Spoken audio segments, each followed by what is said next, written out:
Olá, tudo bem? Sejam bem-vindos ao BioHub, o seu podcast biológico. Hoje iremos tratar de um assunto muito importante, o vírus da cachumba e da rubéola. Porém, vocês sabem o que é um vírus? Eles são organismos pequenos e bastante simples, que são considerados vivos por alguns fatores e não vivos por outros. Para você ter uma ideia da dimensão deles, o menor vírus atualmente registrado possui apenas 20 nanômetros de diâmetro, sendo ele, portanto, muito menor que um ribossomo. Os vírus são conhecidos por causarem várias doenças e também serem considerados parasitas intracelulares, obrigatórios. Aqui, neste vídeo, vamos falar sobre dois deles, que são prejudiciais à saúde humana. E eles são altamente contagiáveis, a cachumba e a rubéola. Aqui nós temos juntos dois entrevistados que têm o conhecimento bastante aprofundado sobre este assunto e irão falar sobre os mesmos. Vamos começar pela cachumba. E antes de tudo, já vamos tirar aquela dúvida que eu me sem tanto medo. Se a cachumba descer para o saco, eu perco minha habilidade de reprodução?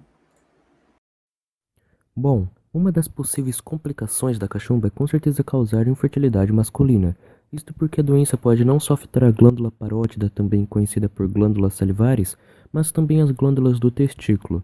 Isto acontece porque essas glândulas apresentam semelhanças fisiológicas entre elas, e é por essa razão que a doença pode descer.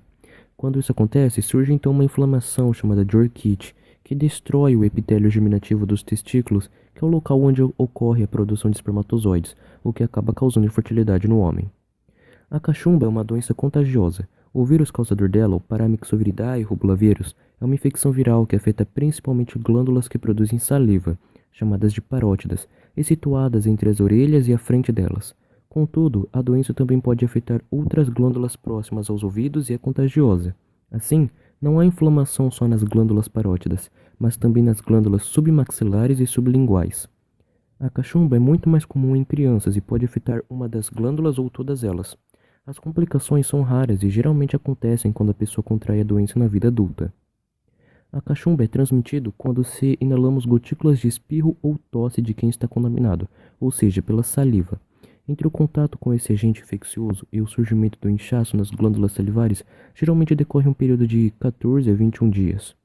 Uma vez infectado com a cachumba, a pessoa pode contaminar outros no período entre 6 dias antes do início dos sintomas até cerca de 9 dias após o início dos sintomas.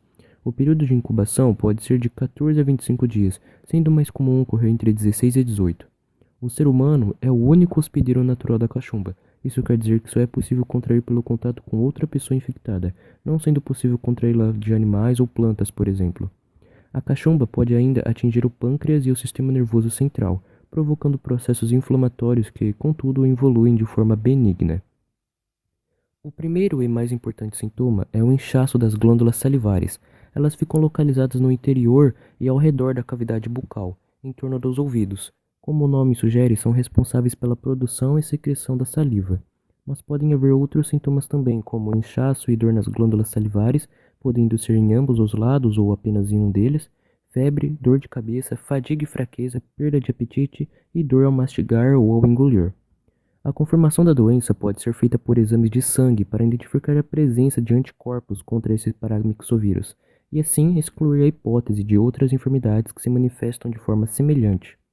Não existe um tratamento específico para a cachumba, por isso deve-se acompanhar o quadro do paciente com medicamentos sintomáticos e repouso, para que se evitem suas complicações. Assim como a maioria das infecções virais, a cachumba é tratada naturalmente pelo organismo. Portanto, a maioria dos adultos e crianças se recupera da cachumba sem grandes complicações em 2 semanas. De, de forma geral, você não é considerado mais contagioso uma semana após o diagnóstico e pode retornar às atividades cotidianas. Após a doença ser curada, a pessoa é considerada imune à cachumba. E além da cachumba poder descer para os testículos, ela pode também surgir em locais como pâncreas, causando náusea e vômitos, ovários e seios, cérebro podendo se tornar grave e até ocorrer uma meningite, que pode ocorrer se o vírus da cachumba se espalhar através de sua corrente sanguínea, para infectar assim o seu sistema nervoso central. O que é a rubéola? Rubéola ou rubella vírus é uma infecção contagiosa causada por vírus e caracterizada por erupções vermelhas na pele.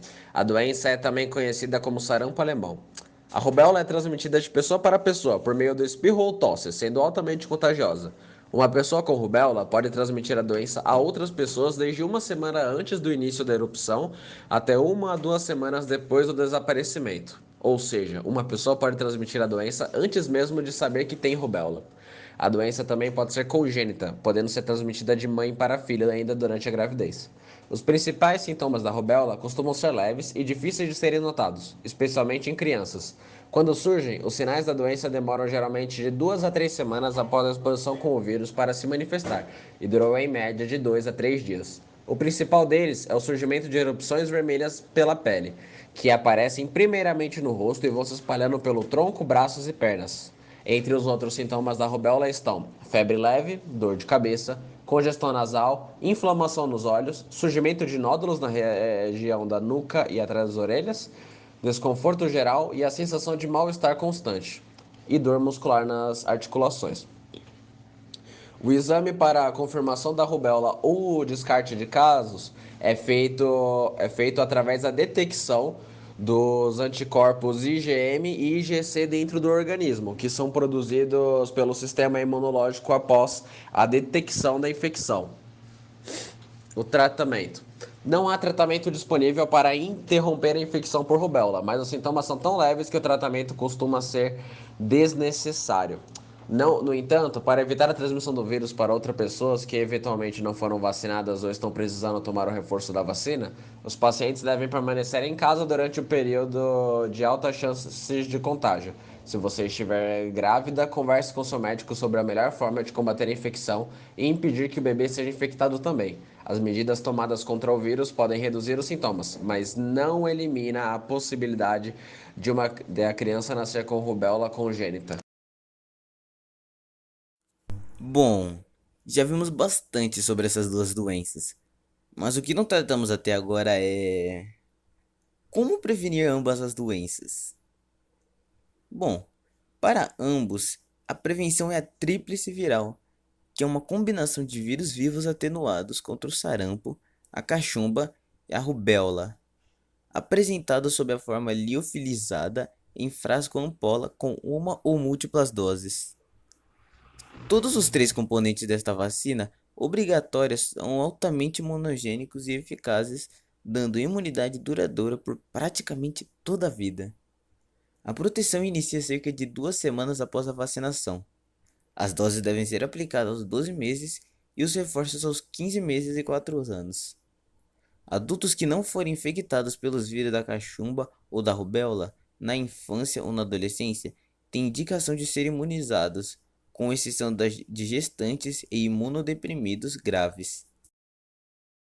Bom, gente, estamos chegando ao final do podcast. Espero que vocês tenham gostado. Caso desejem ver mais notícias sobre o mesmo, acessem o nosso canal e se inscrevam.